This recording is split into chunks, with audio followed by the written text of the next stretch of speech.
All right, so you know how everyone always talks about standardized testing? Yeah. Well, we're going to deep dive into that today. Cool. We're looking at this academic paper. Um, it's called Reevaluating Standardized Testing in American Education. Oh, interesting. And it basically goes beyond just like the typical complaints about standardized tests being stressful. Right. It really gets into like whether these tests are actually effective for what we want from education. Huh. Yeah, are they actually helping us get to where we want to be, or are they Yeah. holding us back? Exactly. And to help us unpack all this, we're bringing in the perspective of Barack Obama. Ooh, big name. I know, right?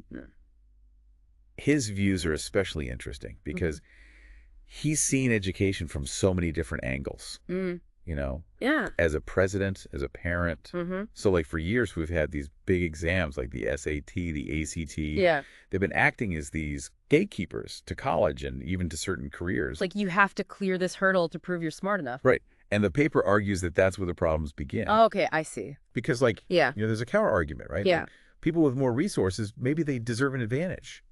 They worked hard for it. Mm-hmm. So how does the paper tackle that? Well, it brings up this idea of multifaceted intelligence. So it's basically saying that these tests, they're only measuring a tiny part of what it means to be intelligent. Like what else is there? Well, think about it. There's things like practical intelligence, the kind you need to solve problems in real life. Right. Or creative intelligence thinking outside the box. Mm. And if we only care about the stuff on those tests, are we missing out on other potential? That's so true.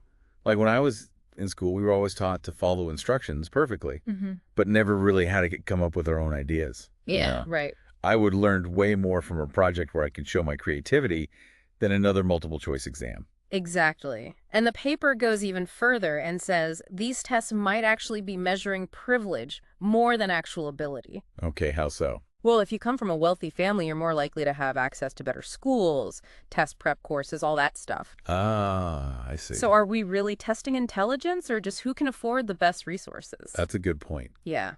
Okay, so let's bring in Obama's perspective now. Yeah. So the paper highlights how he saw education as like absolutely essential for America's future. Right. He even said, quote, "The future belongs to the nation that best educates its people."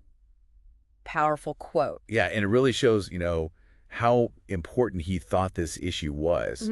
He understood that a strong education system is key to a thriving nation. Not just for individual success, but for like our collective future as a country. Right, and he was especially worried about how standardized tests were impacting the achievement gap. Oh, yeah. The paper talks about how these tests were actually widening the gap, especially for minority students. It is very vocal about that. Yeah, and you know how students from underprivileged backgrounds face so many barriers in education already? Yeah, for sure. Like underfunded schools, lack of access to good teachers and resources. It's a lot. And then on top of all that, you add standardized tests, and it's just another disadvantage. Another hurdle, yeah. Exactly. So to try and address this, Obama really championed the Every Student Succeeds Act, or ESSA. Oh, yeah, I remember that. The paper explains how this was a huge shift away from that like rigid, one-size-fits-all approach of no child left behind. Right. So ESSA was trying to add some flexibility, recognizing that students learn in different ways. Instead of forcing everyone into the same box, it allowed states and districts to move beyond standardized tests. So like, what would that look like? Well, they could explore other methods of assessment. Interesting. Yeah. But then doesn't that give too much freedom? Maybe. Couldn't some schools just pick easy assessments to make themselves look good? That's a great question, and it's something the paper looks into. Okay. So while ESSA allowed more flexibility, it also really emphasized accountability. States still had to set high standards and measure progress, but they had more options for how they did that. So instead of just relying on those fill-in-the-bubble tests. Exactly. ESSA opened the door for things like project-based assessments, Okay. where students can show their understanding through real-world applications or portfolio assessments where they showcase a collection of their work. Ooh, that's cool. Yeah, it's about finding ways to assess learning that are more authentic and engaging. I like that. And Obama was super adamant about this, right? He was. He wanted assessments to go beyond just memorizing facts and filling in bubbles. He called for thoughtful assessments that measure things like problem-solving, creative thinking, even entrepreneurship. The skills that are actually needed in today's world. Right, those 21st century skills. Exactly. He understood that we can't just prepare students for a world that doesn't exist anymore. And that brings us to the data side of things. Okay. He famously said, we can't ignore facts, we can't ignore data. Big data guy, huh? Yeah, but he wanted us to be smarter about what data we collected and how we used it. Not just ditching data altogether, Right. but expanding our view of what counts as valuable information. So instead of just focusing on test scores, we could also look at things like student work samples, teacher observations, even student self-reflections. Yeah, get a bigger picture. Exactly, a more holistic picture Yeah. of each student's learning journey. Love it. Okay, so we've talked about using these tests to evaluate teachers, Yeah. but what about the impact on the students themselves? Oh, that's a big one. And that's where Obama's personal experiences as a parent come in. This is where we get to the story about his daughter Malia, right? Yeah, the paper mentions how she felt discouraged after getting a 73% on a science test. Even the president's kid. Right. And it just shows, even they're not immune to the pressure and stress of these tests. It makes it real, you know? Yeah, for sure. It really highlights the emotional toll that standardized testing can take. Especially when their whole self-worth is tied to a single score. It's a lot for a kid. Yeah, and the paper even compares it to China's Gaokao exam. That's like the ultimate high-stakes test, right? Yeah, it's notorious for the intense pressure on students. So it's a reminder that while assessments are necessary, they need to be done in a way that doesn't hurt the well-being of students.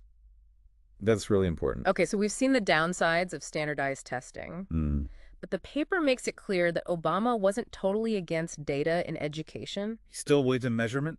Yeah, but he wanted it to be more thoughtful and multidimensional. He had a vision for a system with a common set of standards and assessments. Okay, But the key word here is plural.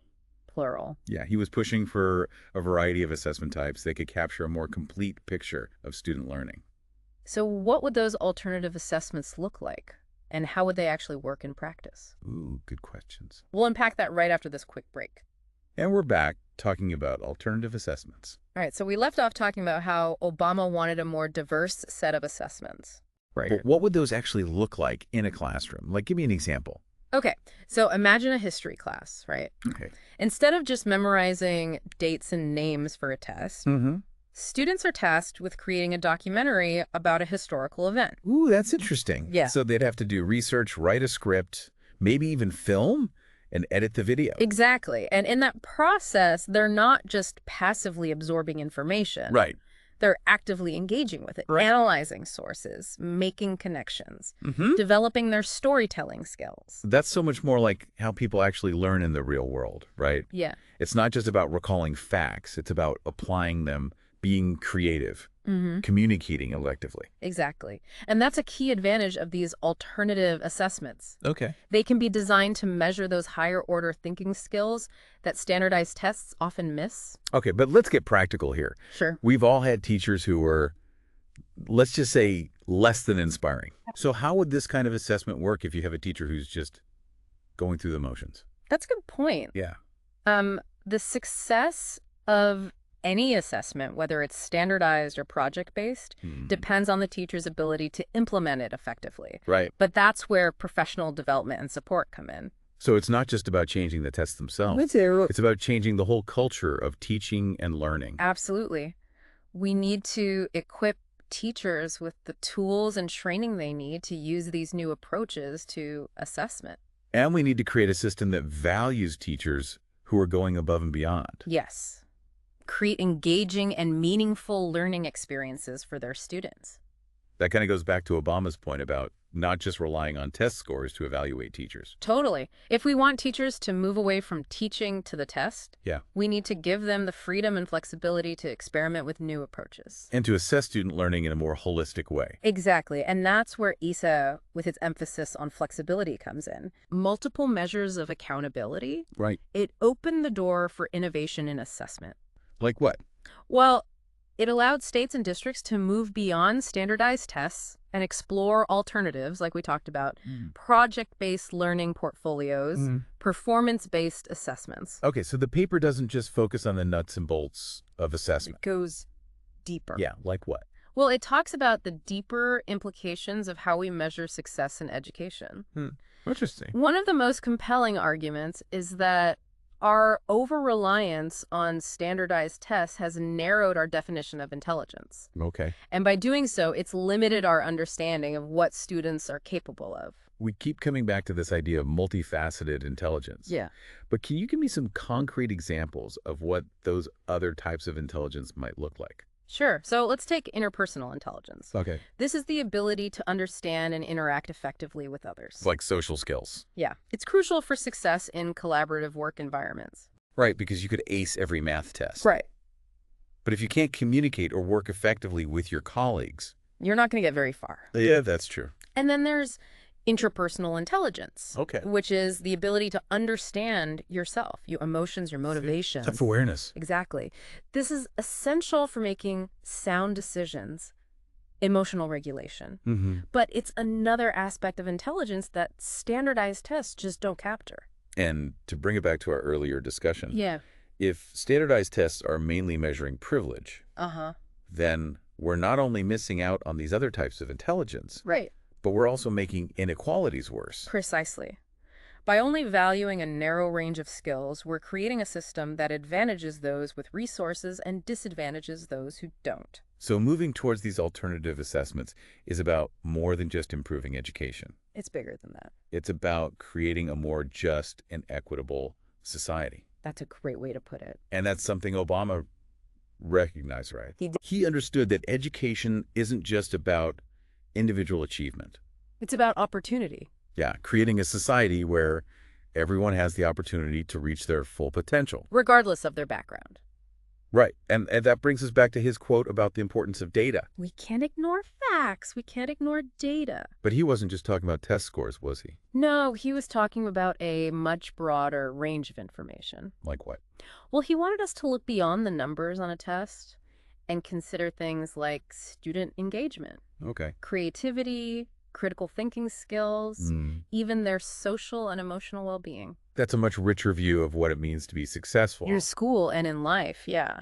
And it seems like more and more educators are starting to recognize this. They are. That we need a more holistic approach to assessment. It's a growing movement, for sure. But let's be real. Okay. Changing a system as entrenched as standardized testing is not going to be easy. It's a huge challenge. What are some of those challenges, and how do we overcome them? We'll explore those questions and wrap up this deep dive right after the break. All right, so we're back and ready to wrap up our deep dive into standardized testing. In the search for a better way to assess student learning. Yeah, it's been a really interesting conversation. For sure, and we've talked about a lot, like the history of these tests, the limitations, the potential of alternative assessments. And we've seen how Obama's perspective shaped his vision for education. Yeah, both as president and as a parent, right? Absolutely. And we talked about some of the benefits of those alternative assessments, like project-based learning and portfolios. Right, how they can measure a wider range of skills. But let's be honest, changing a system as big as standardized testing is going to be a huge challenge. Oh, yeah, for sure. Yeah. There are a lot of deeply held beliefs about what makes a good education. Right. And standardized tests have been around for so long. Yeah. It's hard to imagine anything different. Plus, there's all the logistics, right? Mm-hmm. Creating and implementing these new assessments. It would take a lot of time, resources, training for teachers.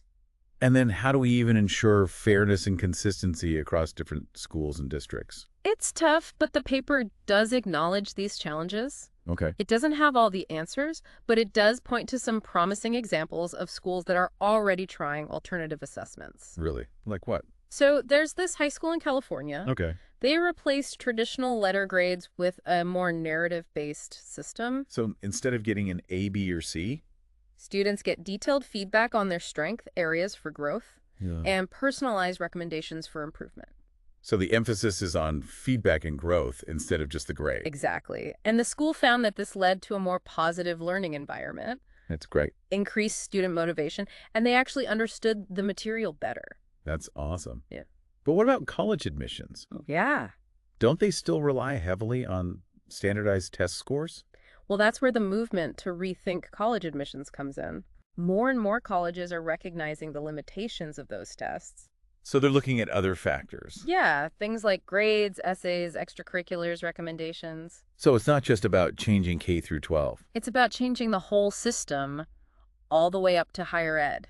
Wow, that's a big task. It is, and the paper argues that this kind of systemic change is necessary to prepare students for the 21st century. Yeah, to really meet the challenges and opportunities of the future. Right, but it takes time, effort, and everyone working together. This is why this conversation is so important. It is. This paper, by highlighting Obama's vision and critiquing standardized testing, it really sparks a dialogue. Gets people thinking differently about how we assess student learning. And it's not just a conversation for educators and policymakers. Right. It's a conversation for all of us. Because how we assess students reflects our values. You know. Our vision for the kind of society we want. And if we want a society that values creativity, critical thinking, collaboration, then we need an assessment system that reflects that. We need to move away from rote memorization and standardized tests. embrace a more holistic approach.